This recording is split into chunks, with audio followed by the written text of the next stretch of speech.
Please stand.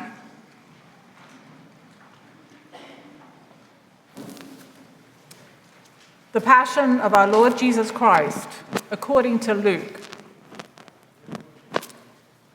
Then the assembly rose as a body and brought Jesus before Pilate. They began to accuse him, saying, "We found this man perverting our nation, forbidding us to pay taxes to the emperor, and saying that he himself is the Messiah, a king." Then Pilate asked him, "Are you the king of the Jews?" He answered, "You say so." Then Pilate said to the chief priests and the crowds, "I find no basis for an accusation against this man." But they were insistent, and he said, "He stirs up the people by teaching throughout all Judea, from Galilee where he began, even to this place." When Pilate heard this, he asked whether the man was a Galilean. And when he learned that he was under Herod's jurisdiction, he sent him off to Herod, who was himself in Jerusalem at that time. When Herod saw Jesus, he was very glad, for he had been wanting to see him for a long time, because he had heard about him and was hoping to see him perform some sign.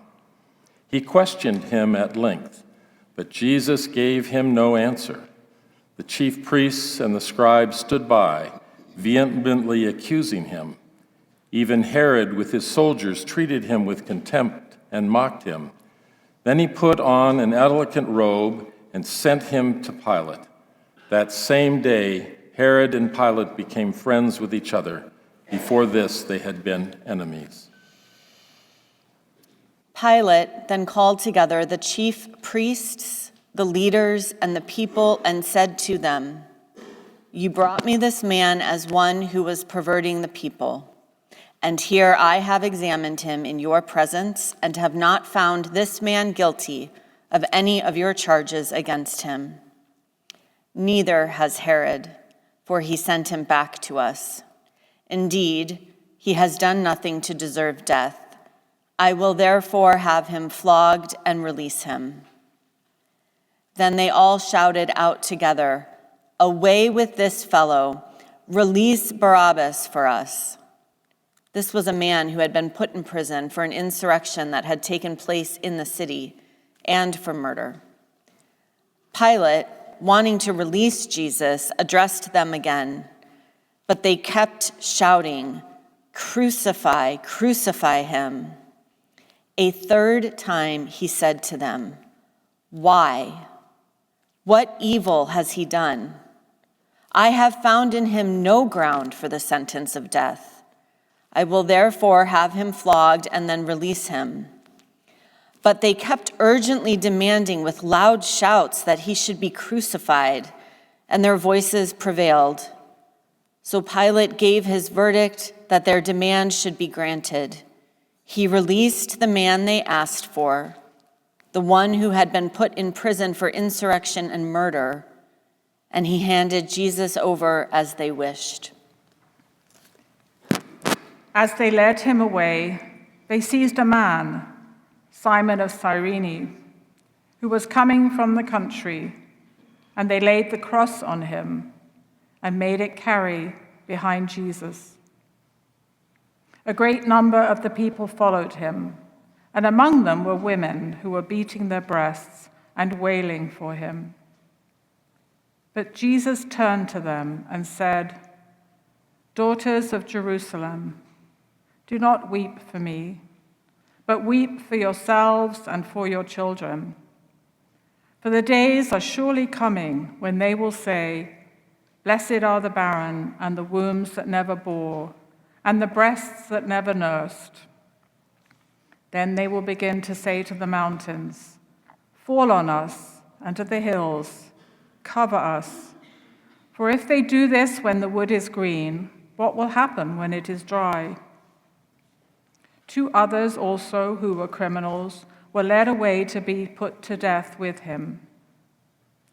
When they came to the place that is called the Skull, they crucified Jesus there with the criminals, one on his right and one on his left. Then Jesus said, "Father, forgive them, for they do not know what they are doing." And they cast lots to divide his clothing. And the people stood by watching. But the leaders scoffed at him, saying, "He saved others. Let him save himself if he is the Messiah of God, his chosen one." The soldiers also mocked him, coming up and offering him sour wine and saying, "If you are the king of the Jews, save yourself." There was also an inscription over him, "This is the King of the Jews." One of the criminals who were hanged there kept deriding him and saying, "Are you not the Messiah? Save yourself and us."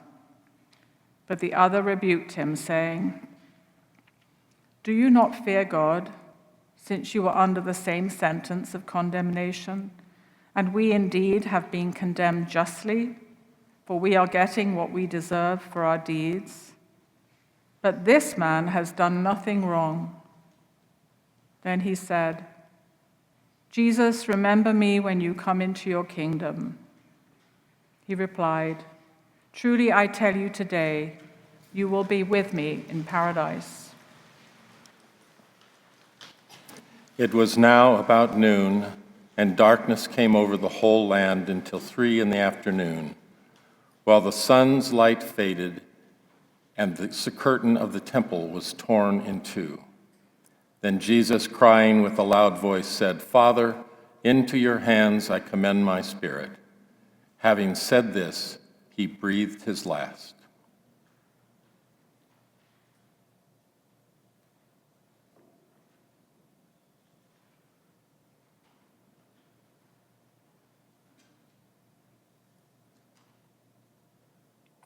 When the centurion saw what had taken place, he praised God and said, "Certainly this man was innocent." And when all the crowds who had gathered there for this spectacle saw what had taken place, they returned home, beating their breasts.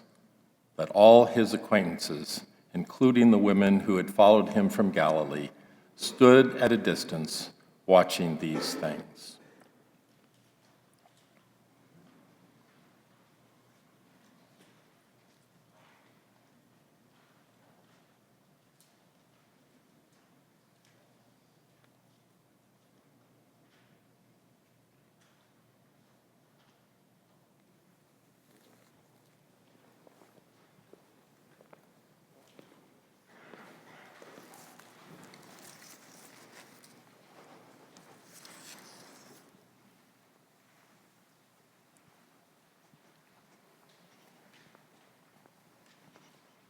Please be seated.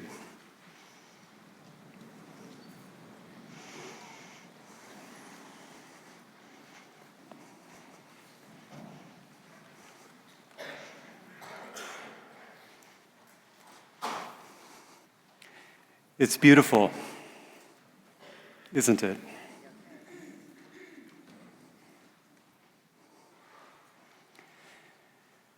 It's about 6 feet tall. It's a bit short for its original purpose, by which I mean I don't think we can crucify someone on it. I'm told, however, that parts of the metal are sharp as razor.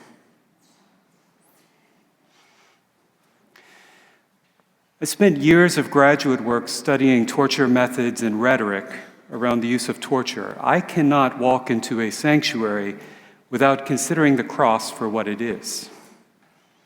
And sometimes I wonder, if Jesus had been beheaded, would we have stylized axes in our worship spaces? If Jesus had been hanged by the neck until he died, would wearing a noose replace our cross pendants? If Jesus had died in a waterboarding session as the Romans tortured him for information about a possible Jewish insurrection, would we consider making inclined tables and water cans part of our sanctuaries? Would we put it on our letterhead? Would we put it on our offering envelopes in the pews? He wouldn't have been waterboarded, though. That method was not developed until the 14th century. Sometimes I think our distance from crucifixion as a form of punishment, or our familiarity with the story of the Passion, or how we display our crosses, sometimes will sanitize what the cross truly was. Maybe we're too used to the story of the Passion, but for those who saw crucifixions regularly, the cross was scandalous. Then and today, the fact that Christians claim a God suffered death and allowed himself to be killed when we also claim he could have avoided it, that's utter foolishness. No one would choose that. Paul faced these questions too, and he reminded the Corinthians that we proclaim Christ crucified, a stumbling block to the Jews and foolishness to the Gentiles. And Paul is saying then, as now, there's nothing about this situation that is reasonable to the world. It's a scandal that a God would allow himself to die at the hands of mortals. It is foolishness to believe that a man's death on a cross as a dissident of the Roman Empire means anything other than humiliation. Justin Martyr, a defender of the faith in the generation just after St. Paul, wrote that they say our madness consists in the fact that we put a crucified man in the second place after the unchangeable and eternal God. By the way, do you know how you get the last name Martyr? He was tortured and executed for not honoring the state religion. So make no mistake that today we tell the story of a tortured God.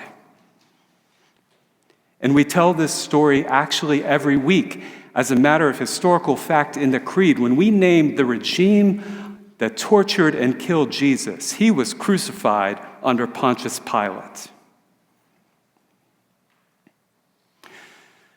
If crucifixion seems like it's sanitized, I'm not sure the word torture fares much better. We joke about minor inconveniences being called torture.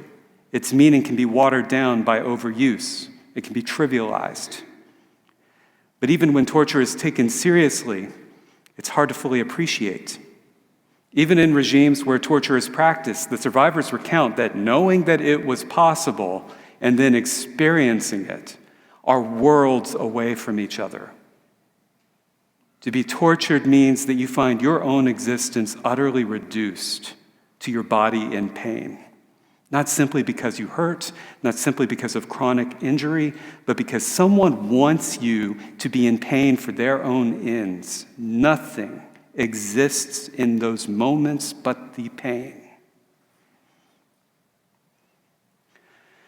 The word torture comes from the Latin torquere, to twist, to bend. Twisting and bending. We know people can do this with truth as well as with bodies. We call it tortured logic. Just for a second, I want to take us back to the first week of Lent, when our reading from the gospel was the temptation of Jesus in the wilderness. The second temptation, if you'll recall, is Satan showing Jesus all of the glory and authority of the kingdoms of the world. I will give these to you if you worship me. Here and in other places in the Gospels, Jesus refuses the powers of this world, the way our kingdoms organize themselves and function. And I mention that because Luke tells us that at the Last Supper, Jesus sees Satan's influence, all that power, all that earthly authority in all that will come. And Satan will use those powers to sift out the disciples. When Christians talk about the kingdoms of the world, one way we talk about them are as the principalities and powers. For St. Paul, the principalities and powers refer to the spiritual and cosmic forces that influence humanity and are often in opposition to God's will. He talks about this in Ephesians chapter 6. But they're more than just spiritual beings. They're the soul. They're the inner essence of institutions, of systems, of ideologies. And it's the fallen nature of some of the principalities and powers that lead individuals and groups and entire countries into the use of torture. And the very root of the practice of torture begins with the lie from the father of lies that cruelty and torture are necessary. And it is in that sort of world that we worship a tortured God.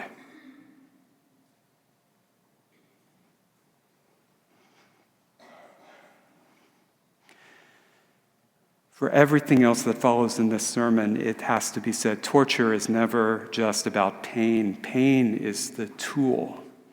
Torture is about control. It's about stories and it's about bodies. The goal of torture is not to find the truth and it's not to tell the truth. It's to create a truth.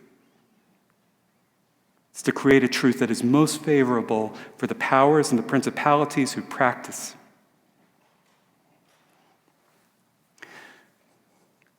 I want to look at the trial of Jesus to see how truth and body were tortured. And to do this, I'll need to start before our reading even picks up, because the reading begins after the sham trial. After Jesus' arrest, but before his trial begins, the torture begins. Now the men who were holding Jesus began to mock him and beat him. They also blindfolded him and kept asking him, "Prophesy, who hit you?"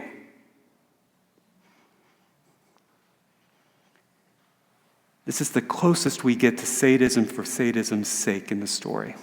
Jesus is asked no questions about what he will be on trial for. This is not a search for the truth.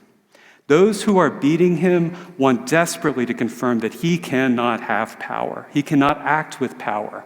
They may know the stories about Jesus. Some of them may be witnesses to the healings, but here they are asserting their truth and trying to prove he is powerless and that they are in control. Beatings for hours. Then the trial. Jesus knows truth is not the goal, and he will not be railroaded in. The chief priests ask, "Are you then the Son of God?" And he says to them, "You say that I am." Another way to translate that is, "Those are your words." He doesn't give them a straight answer. And then they say, "What further testimony do we need? We have heard it from his own lips." But they didn't get that answer. They heard what they wanted to believe. They twisted Jesus' statement into a confession. And there's an irony here.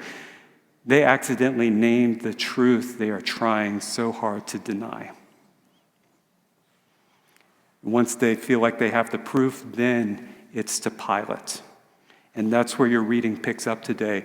And I have to tell you, when you read this, this is not Jesus looking dignified as he comes before Pilate. This is a man who's been beaten for hours, his eyes swollen shut. Pilate's an outsider with nothing to do with this struggle. Pilate hears the same enigmatic words. Those are your words from Jesus, but he finds in them no threat. And this is Pilate's first time saying that Jesus is innocent, and the truth glimmers, but briefly. Pilate, however, shuttles Jesus off because he doesn't want to deal with this entire nuisance, so he sends it to Herod.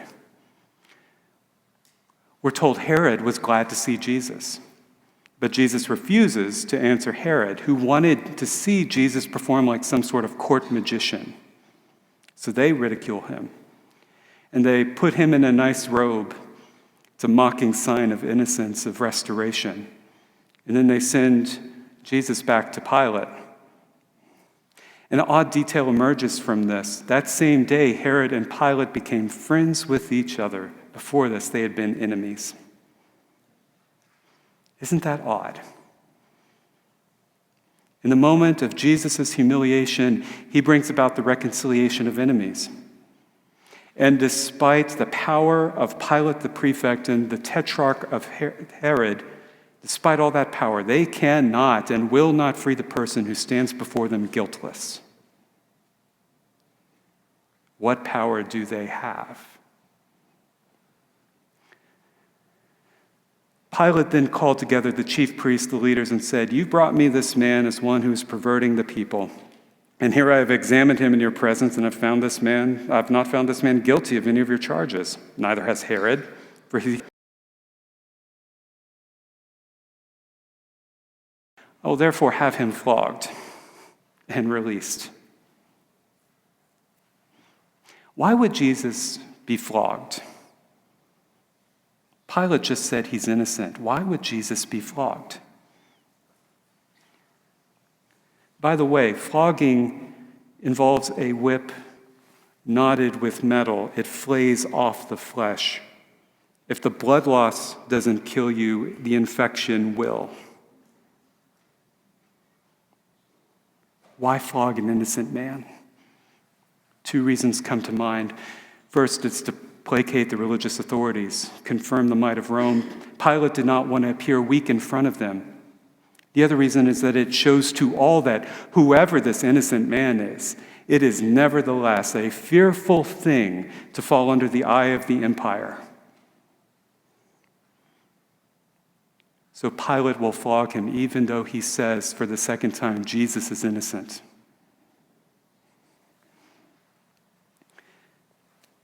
The chief priests and scribes instead want to go for a deal. Give us Barabbas instead, but crucify Jesus. Not just kill him, torture him. Give us the murderer and the rioter instead. And for a third time, Pilate says Jesus is innocent, but the truth will not be tolerated here. So Pilate hands Jesus over to the ones who practice the craft of torture. Friends, I invite you to close your eyes. And I would like for you to imagine being as close as the Roman centurion was to the 3 crosses that day.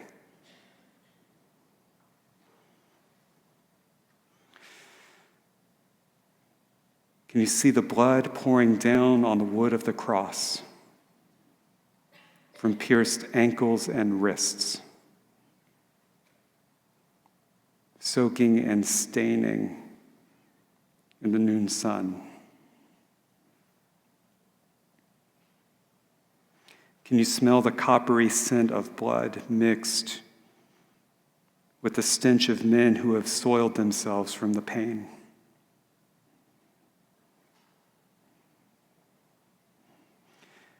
Can you hear the weakening gasping of men suffocating as their own weight becomes too much to hold up with the tendons of their wrists and ankles pierced?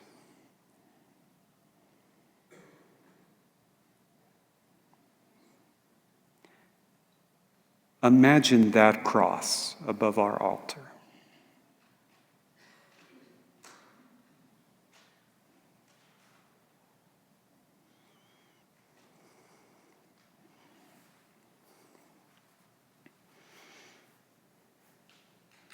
Come back when you're ready.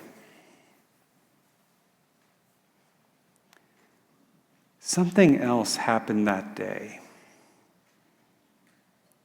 The story those who relied on torture to tell, it fell apart. We're told the people stood by watching, but the leaders scoffed at him, saying, "He saved others, let him save himself, if he is the Messiah of God, his chosen one." The people stood by. They were bystanders to this cruelty. They were seeking spectacle. But something is different today. Nature herself mourns the innocent and tortured God, such that even the torturer repents. When the centurion saw what had taken place, actually what he had done, he praised God and said, "Certainly this man was innocent." And when all the crowds who had gathered there for this spectacle saw what had taken place, they returned home, beating their breasts.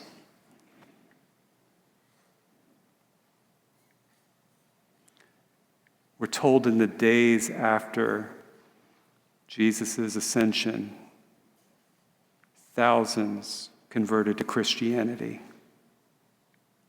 I wonder if they're the ones who saw this and realized what happened.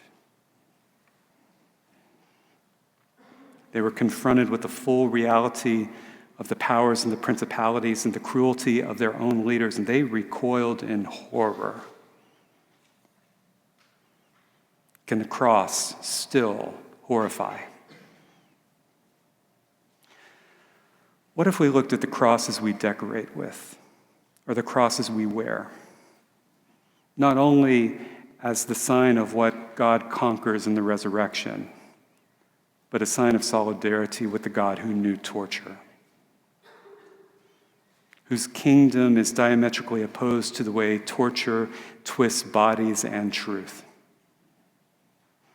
And how might our allegiance to the kingdom of a tortured God change our world when the powers and the principalities are never far from the first lie of control, that cruelty is necessary?